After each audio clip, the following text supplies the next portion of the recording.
Boa noite, irmãos. Quantos estão ainda alegres? Amém. Amém, graças a Deus. Assim que eu recebi a ligação do pastor Paulo, fiquei muito alegre, pelo convite. Também com medo também, os temas ali, temas alguns difíceis, Eu até pedi conselho para ele, porque eu estaria nas 2 primeiras semanas de janeiro ajudando no acampamento em Catalão, e eu pedi para ele, preciso de um tema mais fácil, eu não vou ter tanto tempo para estudar sobre o tema. E eu acredito que eu peguei o tema mais fácil, não sei se eu estou certo ou não, mas é algo muito precioso que nós vamos falar.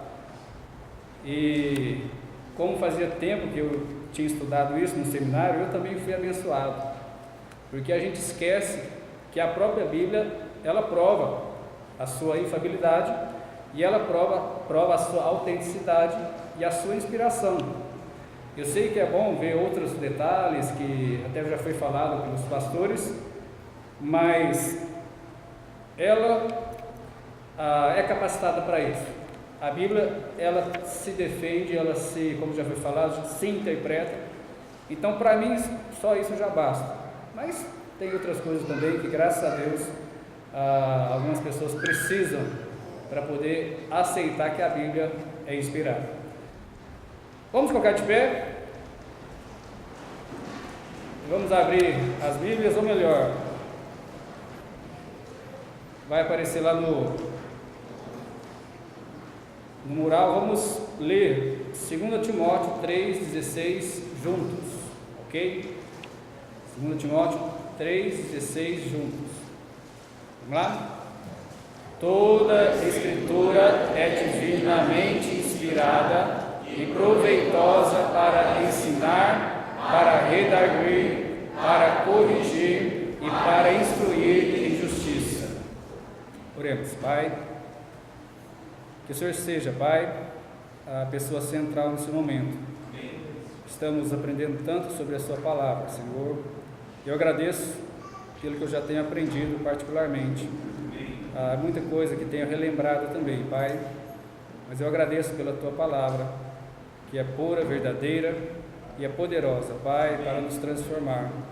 Que a Sua palavra nesse momento possa ter um caminho certo nos corações, de acordo com a Sua vontade também, Pai. Que nós não estejamos apenas aprendendo, mas também sendo edificados pela Sua palavra. Em nome do Senhor Jesus Cristo, abençoe os visitantes, Pai, que eles também possam compreender sobre essa importante lição, Pai, que a Bíblia, ela prova que ela é inspirada pelo Senhor. Ajuda-nos, Pai, ajuda esse miserável pecador a transmitir a Sua palavra perfeita. Em nome de Cristo, oramos agradecidos por tudo. Amém? Amém. Poder sentar.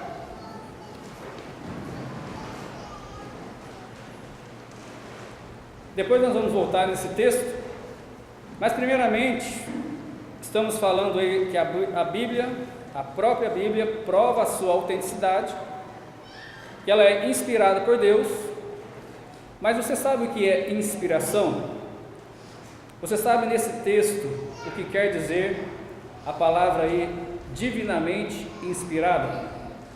Quando Paulo diz, toda Escritura é divinamente inspirada, ou seja, dada por inspiração de Deus, ele empregou a palavra grega theopneustos, com a ideia de inspiração. A palavra grega compõe-se de theos, significa Deus, e pneu, que significa respirar. A palavra composta, então, é um adjetivo significando literalmente inspirado por Deus. Desde que é o fôlego que produz a fala, esta palavra proveu um modo muito apto e fixo de dizer que a Escritura é a palavra de Deus. Amém. Quem foi o primeiro a colocar dúvida na palavra de Deus? O diabo.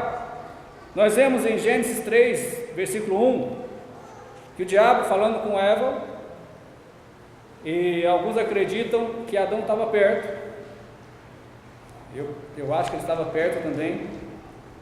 E ele falou: olha, foi assim que Deus disse? Foi assim que Deus disse? Já começou a colocar dúvida na palavra de Deus. Espera aí, você vai acreditar nisso? É isso mesmo que Deus falou? Você vai acreditar no que Ele falou? Muitas pessoas não querem crer no que a palavra de Deus diz. O diabo continua atuando do mesmo jeito. Você vai acreditar no que ele está falando? Você vai acreditar no que aquele pastorzinho está pregando? Ele já está provavelmente na sua mente, atuando e tentando tirar a semente que está sendo plantada no seu coração. É interessante que a Bíblia, ela é indestrutível, desculpa. Ou seja, ela vai permanecer para sempre, conforme diz 1 Pedro, capítulo 1, versículo 25, que diz o seguinte: mas a palavra do Senhor permanece para sempre, e esta é a palavra que entre vós foi evangelizada. Uma porcentagem, preste atenção nisso, uma porcentagem muito pequena de livros sobrevive além de 1/4 de século. Uma porcentagem ainda menor dura 1 século. E uma porção quase insignificante dura 1000 anos. A Bíblia, porém, tem sobrevivido em circunstâncias adversas. Nunca houve na história um livro mais atacado do que a Bíblia. Verdade ou não? Verdade. Em 303, por exemplo, depois de Cristo, o imperador Dioclésio decretou que todos os exemplares da Bíblia fossem queimados. E nós temos mais histórias até de alguém que foi considerado, ele levava a Bíblia num lugar que era proibido, eu esqueci agora a palavra, mas aquele cristão, ele colocava a Bíblia no carro, contrabandista, obrigado, essa palavra que eu queria, contrabandista da Bíblia, porque ele levava a Bíblia num lugar que não era proibido. E conta-se que ele, quando iria passar pelas comandas dos guardas, né, ali para vistoriar o carro, ele orava para Deus fazer com que os guardas não vissem as Bíblias. O carro estava lotado de Bíblia. E eles abriam, né, o carro, olhavam no porta-malas, procuravam, não viam. E ele continuava fazendo esse trabalho. Você pode crer, você pode não crer, mas conta-se. É uma história verídica. A Bíblia é hoje encontrada em mais de 1000 línguas e ainda é o livro mais lido do mundo. Amém. Lembra que eu disse? Alguns livros sobrevivem, né, bem poucos, 1000 anos. A Bíblia está aí já há mais de 1000 anos e forte. E as pessoas têm comprado, as pessoas têm lido, ela tem transformado vida, como nós vamos ver. A Bíblia não perdeu nenhum poder, nem 1% do poder dela. Ela continua poderosa do mesmo jeito quando foi formada. Amém. Eu quero citar uma ilustração. Passa aí para nós. Ali nós vemos a Catedral de Milão. Essa catedral, ela é imensa. Passa de novo, irmão. Aí algumas fotos do lado de dentro. Essa catedral tem 150 metros de comprimento, 109 metros de largura.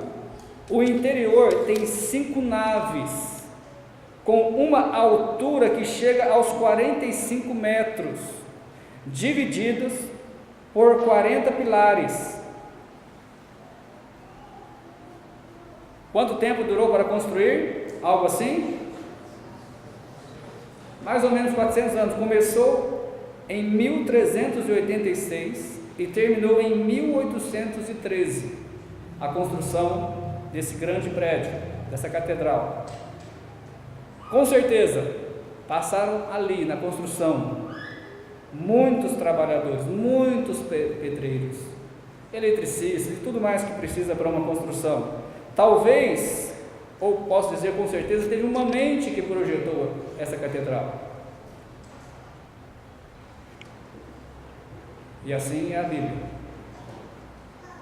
Uma mente projetou, a mente de Deus. E foram usados vários homens de várias escalas sociais. E esses homens falaram aquilo que Deus quis que eles falaram. Eles escreveram aquilo que Deus quis que eles escrevessem. Então nós queremos, irmãos, mostrar que a Bíblia ela tem alguns detalhes que muitas vezes passam despercebidos por nós. Detalhes que provam a sua inspiração, que provam que ela é divina, que ela é a sua veracidade, que provam que nós podemos confiar nela. Amém. Quais são então esses detalhes que muitas vezes passam despercebidos de nós? Com certeza temos muitos, mas nós vamos ver 4 detalhes. Primeiramente, suas próprias declarações. A Bíblia ela se declara. Vamos ver alguns textos ali, eu vou citando e os irmãos vão olhando ali. 2 Samuel 23, 2: o Espírito do Senhor falou por mim, e a sua palavra está na minha boca.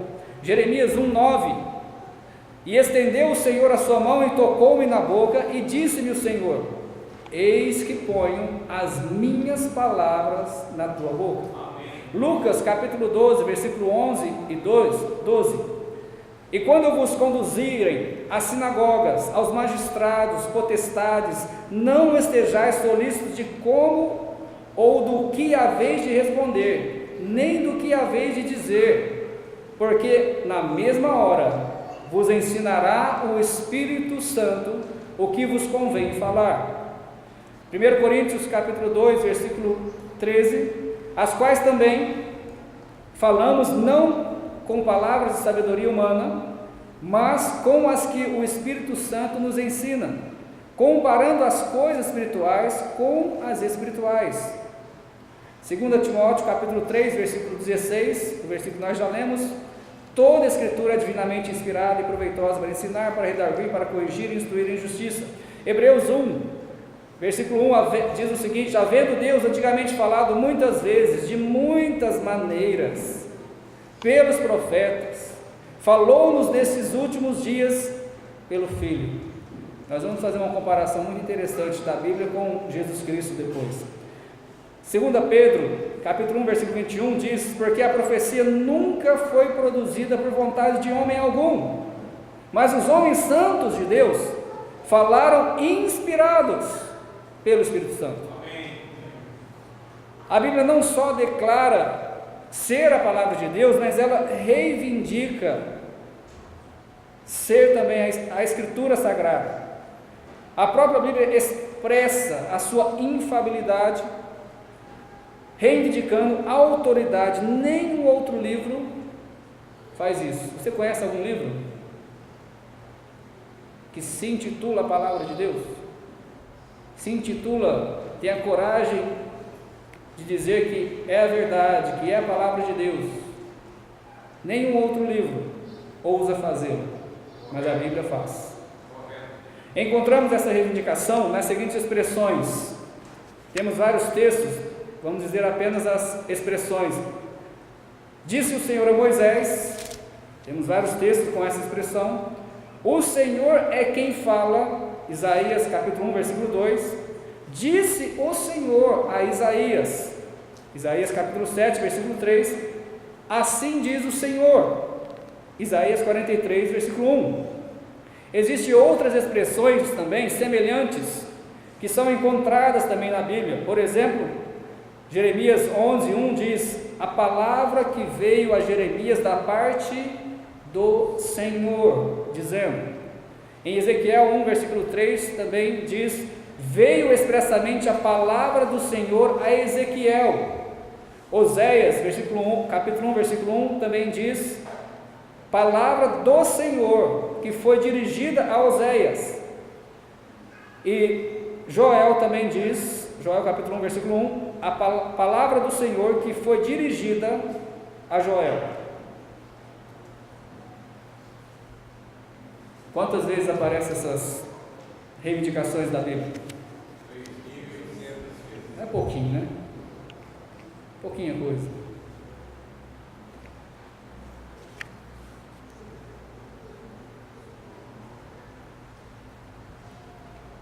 Isso só no Velho Testamento, né? Isso só no Velho Testamento. O Novo Testamento também faz a mesma reivindicação.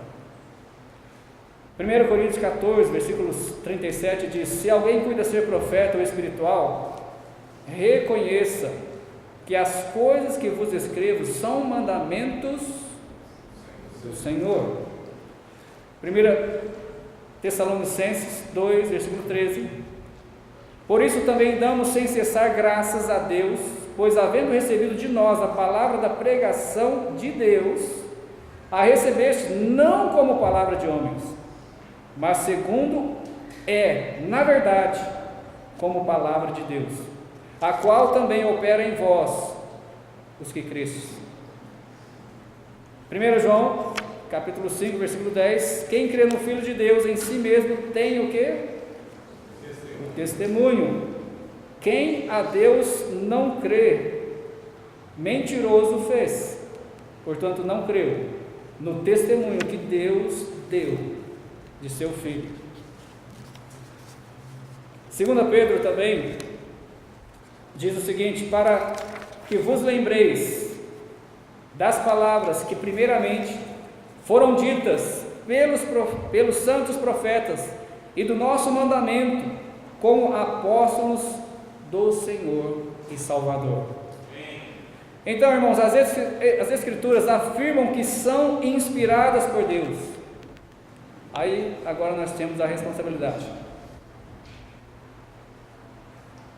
Cabe a nós, então, crer nela como toda inspirada, ou rejeitá-la toda, mesmo não muda a inspiração dela. Eu gosto de dizer lá em Araguari: olha, você crendo ou não crendo, você não muda a verdade. A verdade continua sendo a verdade. E existe uma verdade, graças a Deus. As pessoas acham que não existe uma verdade absoluta, existe. E um dia elas vão encontrar pessoalmente com essa verdade. Uma certa vez, só uma pequena ilustração, um pastor, creio que é pastor, se não me engano, estava fazendo faculdade, e de repente o professor chegou ali, todo cheio na moral, né, como sempre, e falou: olha, a primeira aula eu quero que vocês saibam, não existe verdade absoluta. Aí esse pastor, na época estudando, levantou a mão e falou: desculpa, professor, mas o que o senhor falou não é uma verdade absoluta? Sabe o que o professor falou? Não, eu não quero discutir religião. Eles caem na própria armadilha, não é verdade? Não existe verdade. Ele estava querendo colocar uma verdade absoluta, que não existe verdade absoluta. Mas graças a Deus existe. A Bíblia é absoluta. Como eu disse, se você crê nela, se você não crê, não muda. Ela continua sendo absoluta, continua sendo a verdade. Ela vai ser usada para nos julgar. Você vai ser julgado pelo que está escrito aqui. Vamos firmar então esse primeiro ponto. O Antigo Testamento afirma sua inspiração. Mas, irmãos, temos vários textos, não temos tempo realmente para ler todos. O Novo Testamento afirma também a sua inspiração. O Novo Testamento, é interessante, afirma a inspiração do Antigo Testamento. Só o Senhor Jesus Cristo, ele usou 3/4 dos livros do Velho Testamento. Ele citou textos de 3/4 dos livros do Velho Testamento. E como já foi até pregado, a Bíblia faz declarações científicas descobertas posteriormente. A ciência prova que a Bíblia é verdade. Eles querem, de toda maneira, não crer na Bíblia, mas conforme eles vão achando coisas, eles têm que aceitar. Foi citado, se não me engano, o pastor Leandro, uma profecia que se está cumprindo agora, no Mar Morto. Quem imaginava que o Mar Morto alguma coisa ia sobreviver ali? Mas tem profecia falando que iria florescer, iria realmente nascer ali árvores e flores, e tem acontecido algo misterioso ali. Eu tenho certeza que é a palavra de Deus se cumprindo. Segundo detalhe, que muitas vezes nos passa despercebido, a Bíblia tem exposições sem igual, ou seja, sobrenatural, algo que realmente não tem condições de surgir de uma mente humana. As pessoas que não creem em Deus, elas dizem, né? Esse Deus, vocês criaram ele. Eles dizem isso porque eles não conhecem Deus, porque não tem como uma mente humana criar um Deus como é citado na Bíblia, sinceramente, como Deus se revelou na Bíblia. Não tem como. Vamos ver então algumas coisas. A Bíblia tem exposição sem igual sobrenatural em relação a Deus, ou seja, Deus é infinito, a nossa mente é finita, né? Chega um certo ponto, nós não conseguimos ir mais além, mas Deus é infinito, soberano, triuno. Você consegue explicar a Trindade? Um Deus que se manifesta em 3 pessoas. Da onde que vem uma mente? Que mente poderia criar algo que nem ele sabe explicar? Santo, não só santo, mas santo, santo, santo, cheio de amor. Isaías 6, versículo 1 a 3, é um texto muito forte sobre Deus. Diz o seguinte: no ano em que morreu o rei Uzias, eu vi também ao Senhor assentado sobre um alto e sublime trono, e o seu séquito, ou seja, os seus seguidores, enchia o templo. Serafins estavam por cima dele, cada um tinha 6 asas, com 2 cobriam os seus rostos, e com 2 cobriam seus pés, e com 2 voavam, e clamavam uns aos outros, dizendo: Santo, Santo, Santo é o Senhor dos exércitos, toda a terra está cheia da sua glória. Que mente humana poderia criar isso? Existem outros textos sobre Deus, mas como o nosso tempo não dá para discorrer, né? Vamos para a próxima. A Bíblia também tem uma exposição sobrenatural em relação ao homem condenado. O homem é condenado pelo seu caráter corrompido e seu procedimento pecaminoso. O pastor Paulo citou outro dia, né? Que ser humano, em sã consciência, iria escrever um livro do qual só fala mal dele. Você já viu algum diário assim? Você já viu algum livro humanista, vamos dizer assim? Mas geralmente o que impera hoje? Ninguém quer ser ruim, todo mundo quer ser o melhor. Eu sou bom, eu sou o cara. Você não vê ninguém falando que não presta. Impera um egocentrismo muito grande. No passado não era diferente. Olha o que diz em Romanos 3, 10 a 12. Como está escrito: não há um justo, nem um sequer. Não há ninguém que entenda. Não há ninguém que busque a Deus.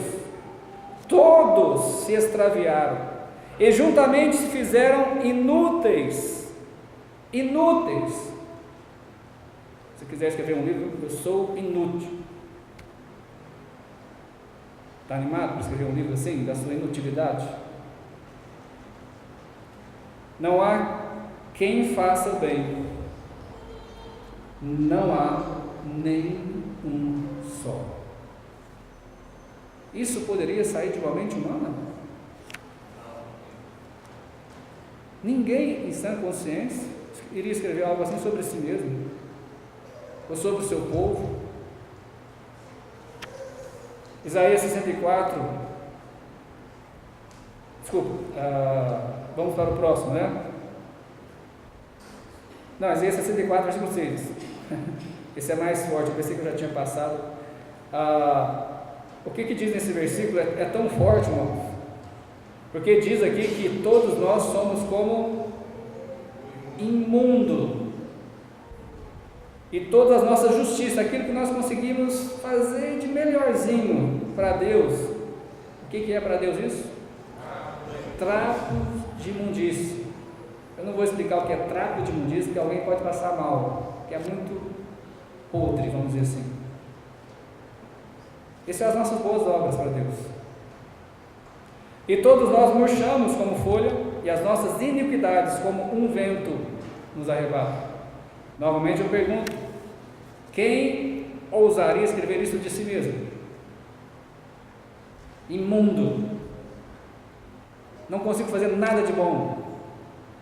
Para Deus é um imundício, é um trapo de imundício. Outra exposição sobrenatural é com relação ao mundo, principalmente o sistema mundano, que é mau e oposto a Deus. 1 João 2, 15 a 17 diz: não ameis o mundo, nem o que no mundo há. Se alguém ama o mundo, o amor do Pai não está nele. Porque tudo o que há no mundo, a concupiscência da carne, a concupiscência dos olhos, a soberba da vida, não é do Pai, mas do mundo. E o mundo passa e a sua concupiscência, mas aquele que faz a vontade de Deus permanece para sempre. Você tem alguém que não gosta do mundo? Nossa, que mundo horrível que eu vivo. Esse mundo não é de Deus. Você acha que alguém tem algum livro assim? Só a Bíblia fala isso. E eu volto a repetir: é com respeito ao sistema mundano, não é com respeito aos seres humanos, porque Deus ama cada um de nós. Mas existe um sistema governado pelo diabo, que é oposto. Você pode olhar na televisão, você pode ver nos jornais, na internet. Há um sistema contra Deus, e ninguém, a não ser a Bíblia, escreveu algo assim. Se nós amamos esse sistema, diz claramente aqui que o amor de Deus não está em nós. Outra exposição sobrenatural é em relação ao castigo pelo pecado. Ou seja, o homem, ele é repulsivo e culpado. Ezequiel 18, versículo 4 diz: eis que todas as almas são minhas, como o é a alma do Pai, assim também a alma do Filho é minha. E a alma que pecar, essa morrerá. Marcos 9, versículo 43 também diz: e se a tua mão te escandalizar, corta, melhor é para ti entrares na vida aleijado do que, tendo duas mãos, ires para onde? O inferno, para o fogo que nunca se apaga. Existe uma mente humana que poderia escrever algo assim? Criar tamanha condenação para si mesmo? E um fogo que nunca se apaga. A gente sabe que o fogo apaga. Até os grandes incêndios podem durar até dias, mas apaga. No inferno não vai apagar. E só para te deixar mais preocupado, deixa eu fazer uma pergunta: o inferno é eterno?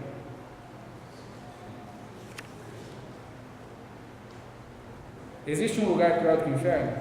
Fica mais fácil essa resposta, né? Apocalipse 20: o inferno vai ser lançado no lago de fogo. Que mente humana poderia criar isso para si mesmo? Lembrando que Deus não criou o inferno, muito menos o lago de fogo, para nenhum de nós. Ele criou para o diabo e seus anjos. Pastor, então por que Deus manda as pessoas para lá? Deus não manda ninguém. Ao contrário, Deus já abriu a porta da salvação para cada um. Alguém morreu numa cruz e disse: está consumado, ou seja, está feito, ninguém precisa fazer mais nada, ou seja, está aberta a salvação. No mesmo tempo, a Bíblia diz que o véu do templo que separava o lugar santíssimo, aonde ficavam os sacerdotes, ele se rasgou de cima a baixo. Foi Deus que rasgou, mostrando que agora todo homem tem acesso a Deus e a salvação por meio de Jesus Cristo. Então Deus não quer que ninguém aqui vá para o inferno, muito menos para o lago de fogo. Ele quer que você aceite a salvação, porque Ele quer dar de presente. Não é ganha, não é comprada por meio de obras, é pela graça, como nós vamos falar também. Outra exposição sobrenatural é em relação às profecias cumpridas, em relação à salvação do pecado, que, como eu já disse, para ser salvo é sem mérito humano, mas exclusivamente providenciado dos méritos de Cristo, conforme Romanos 3, versículo 20 e 24, tem muitos outros versículos que falam isso, mas vamos nos ater só a esse. Olha, sinceramente, você acha que as pessoas, nós que pregamos o Evangelho e mostramos que a salvação é gratuita, é de graça, é só aceitar, muitas vezes nós ouvimos: mas assim é muito fácil, tipo assim, eu tenho que comprar, eu tenho que ganhar por meus esforços. E existe até algumas igrejas que pregam assim, ou seja, Deus perdoa seus pecados, se você for salvo, Deus perdoa seus pecados até aqui, até agora, daqui para frente é por sua conta. Ou seja, mérito humano. Irmão, nenhuma mente humana poderia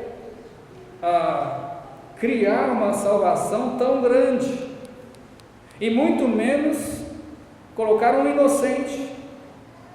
No caso, Ele quis por amor para a salvação dos outros. Romanos 3, 20 e 24 diz: por isso nenhuma carne será justificada diante dele pelas obras da lei, porque pela lei vem o conhecimento do pecado, sendo justificados gratuitamente pela sua graça. O que significa graça, irmãos? Fala bem forte. Eu não mereço e nunca vou merecer ser salvo, mas eu sei que sou salvo, porque já entreguei minha vida a Cristo, já criei nele como meu único e suficiente Salvador, mas eu nunca vou merecer isso.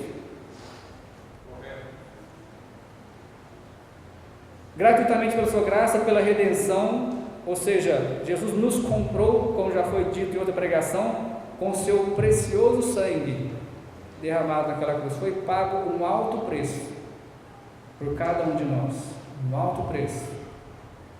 Se você não entregou sua vida a Cristo ainda, pelo menos saia com isso na sua mente: Jesus já pagou pela sua vida, você foi comprado, só que Ele não vai forçar você a receber. Ele te ama e sempre vai te amar.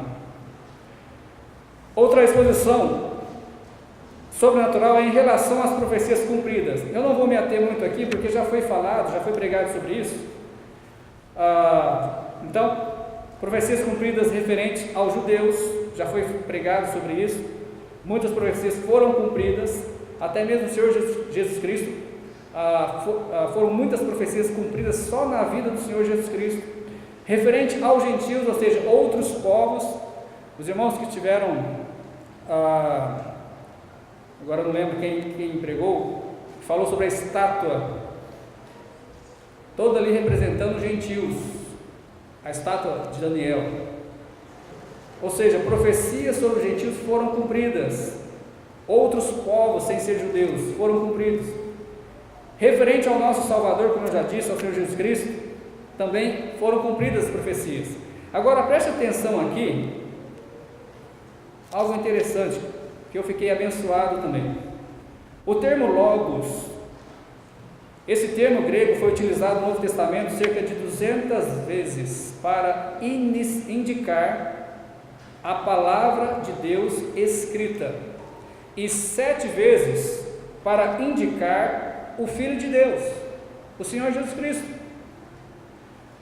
Tem alguns textos que nós não vamos ler, mas o interessante aqui é que eles são para Deus, ou seja, a Bíblia e o Senhor Jesus Cristo são para Deus o que a expressão é para o pensamento e o que a fala é para a razão. Portanto, o Logos de Deus é a expressão de Deus, quer seja ela na forma escrita, no caso a Bíblia, ou viva, Jesus Cristo. Podemos comparar João 14,6 que diz, pode falar, forte, eu sou o caminho, a verdade e a vida, ninguém vem ao Pai senão por mim. E João 17, santifica-os na tua verdade, a tua palavra é a verdade.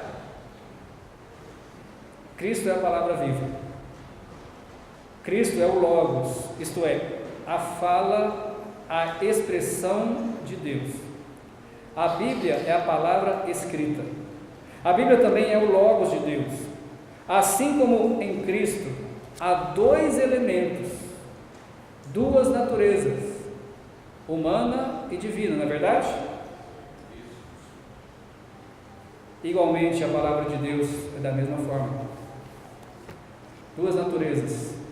É a palavra de Deus, pura, perfeita, verdadeira, mas Deus usou homens, natureza humana também. E nós vemos que os vários escritores tinham um certo jeito de escrever, usar as palavras, que Deus não tirou isso deles. A Bíblia é sobrenatural. Amém? Amém? Sobrenatural.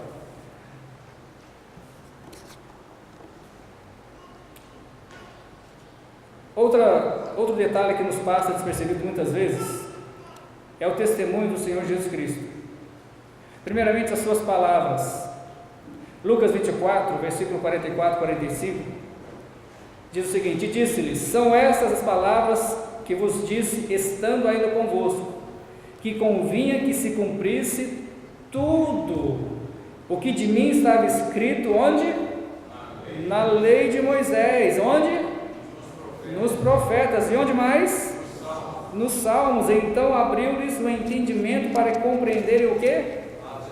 As Escrituras. Jesus, ele é o Filho de Deus. Vamos entrar um pouco na Trindade, né? Mas é o próprio Deus também. Ele falou do Velho Testamento. Como eu disse, ele usou textos de 3/4 do Velho Testamento, dos livros do Velho Testamento. E ele está dizendo, convinha que se cumprisse tudo. As suas obras também. Mateus 11, 4 e 5 diz, e Jesus respondendo disse-lhes, ide e anunciai a João as coisas que ouvis e vedes. Os cegos veem, os coxos andam, os leprosos são limpos, e os surdos ouvem, os mortos são ressuscitados, e aos pobres é anunciado o Evangelho.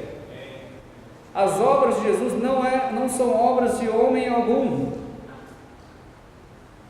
mas de Deus, são divinas. O testemunho de Jesus é muito forte porque ele é o próprio Deus e ele disse sobre as Escrituras, ele cumpriu as Escrituras, não só nas palavras, mas nas suas obras.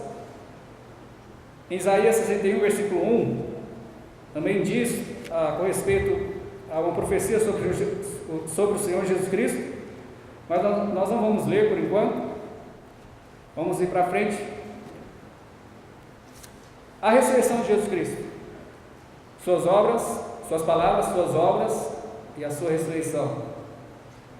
Atos 17, 31 diz: porquanto tem determinado um dia que com justiça há de julgar o mundo, por meio do homem que destinou, que disso deu certeza a todos, ressuscitando dentre os mortos. Temos outros textos aí que os irmãos estão vendo, mas eu quero dizer, naquela época, está escrito isso na Bíblia, eles tentaram dizer, publicar que Jesus não ressuscitou, porque eles tinham medo que isso poderia acontecer na época. Mas irmãos, eu não tenho um estudo muito bom sobre a ressurreição de Jesus, que prova que realmente Jesus ressuscitou de verdade, porque há uma mentira, muitas pessoas não creem. Mas olha só, a Bíblia mesmo ela já dá algumas coisas para nós. Atos 1, versículo 3 diz o seguinte: aos quais também depois de ter padecido se apresentou vivo com muitas e infalíveis provas, sendo visto por espaço de quantos dias? 40 dias, e falando das coisas concernentes ao reino de Deus. Jesus não apareceu só uma vez aqui, uma vez ali, pronto, sumiu. 40 dias Jesus esteve aparecendo ali, falando com os seus discípulos, concernente às coisas do reino de Deus. Em 1 Coríntios 15, 6, diz que ele foi visto por quantos, irmãos? Mais de 500. E naquela época, quando o apóstolo Paulo escreveu essa carta, ele diz: dos quais vive ainda a maior parte, mas alguns já dormem. Existiam algumas pessoas que viram Jesus. Eu gosto da expressão, né? Não podemos deixar de falar do que temos ouvido e visto com nossos próprios olhos. Irmãos, como você deixa de falar o que você viu? Se você passa aqui nessa avenida Santa Cruz, você está vindo aqui para a igreja, você vê ali, de repente acontece um incêndio ali e casas estão pegando fogo. Aí você chega aqui na igreja e não vai falar nada, né? Você vai ter que falar: olha, você não sabe o que está acontecendo ali, tem 10 casas pegando fogo. Eles viram o próprio Deus vivo, encarnado. Eles viram ele morto. Eles viram ele depois ressuscitado. Tomé tocou nele. Provavelmente tocou nele. Ficou com tanto medo, mas provavelmente tocou. Tinha que pelo menos falar o que ele disse, né? Se eu não tocar, não vou crer. Então toca. Jesus chega para ela: toca aqui, toca para você crer. Não seja um incrédulo, mas seja um crente. O último testemunho são das vidas transformadas. Influência, a Bíblia tem influência no caráter e conduta das pessoas. Que livro faz isso? Você pode ler um livro de psicologia, de ajuda, né? Hoje existem muitos livros de ajuda, autoajuda. Ele não tem o poder que a Bíblia tem. Ele não tem o poder de fazer com que, como eu conheço irmão aqui dentro, irmãos, não sei, não conheço todos, né? Que era alcoólatra. Nenhum livro tem poder de fazer com que uma pessoa deixe de ser alcoólatra. Nenhum livro tem poder de restaurar uma família, né, pastor Deus? A não ser a Bíblia. Nenhum livro tem poder de tirar alguém do mundo das drogas, não é, irmão Márcio? Nenhum livro tem poder algum, nenhum poder sobrenatural. Tenho certeza que tem vários testemunhos aqui: olha, eu era assim, e Deus salvou minha alma, e agora eu sou assim. Nenhum livro, como foi falado pelo pastor Paulo sobre mim, nenhum livro tem poder de te dar paz em minhas circunstâncias diversas, como por exemplo uma enfermidade incurável. Hoje eu sou transplantado, mas o transplante é só um tratamento, não é uma cura. Não sei o que Deus tem preparado para mim, mas talvez eu possa voltar para hemodiálise de novo, se esse transplante chegar um tempo, não sei, se Deus quiser. Não tem problema. A minha vida não é aqui. Aqui é só uma vida passageira. A Bíblia fala que a nossa vida é como um vapor. Você vê por um momento e logo desaparece. E nós ficamos tão preocupados, né, com as coisas aqui desse mundo. A nossa vida começa no céu. Aqui estamos para trabalhar. Aqui estamos para mostrar para as pessoas que existe um Deus, que existe uma palavra, a palavra de Deus, que nós podemos confiar, podemos ter paz, e ela transforma vidas. O propósito de Deus na redenção, conforme revelado nas Escrituras, é restaurar os homens. 2 Coríntios, capítulo 5, 17, diz o quê? Se alguém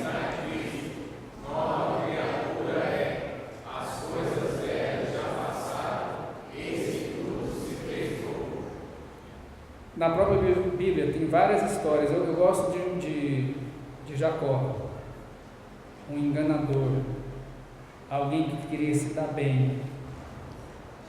Depois que ele teve encontro com Deus, você percebe que ele não engana mais ninguém.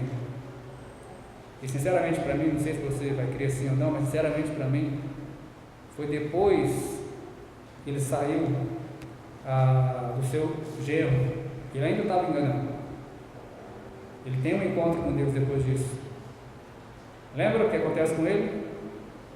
Ele luta com o anjo, ou como alguns dizem, com Deus. Ele é tocado por Deus.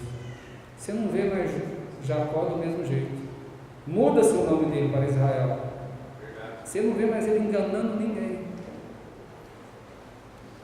Concluindo, assim, antes de concluir, este propósito de Deus de transformar vidas foi atingido ou não? Está sendo atingido ou não? Com certeza. Você é a prova viva disso. Eu sou a prova viva disso.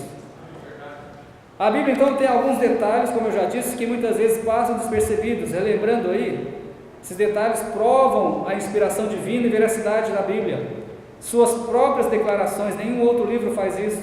Suas próprias exposições sobrenaturais que não poderia sair de uma mente humana. O testemunho de Jesus Cristo, que realmente Deus se fez carne e veio a este mundo, se esvaziou, como diz as Escrituras, e nasceu na forma de um bebê,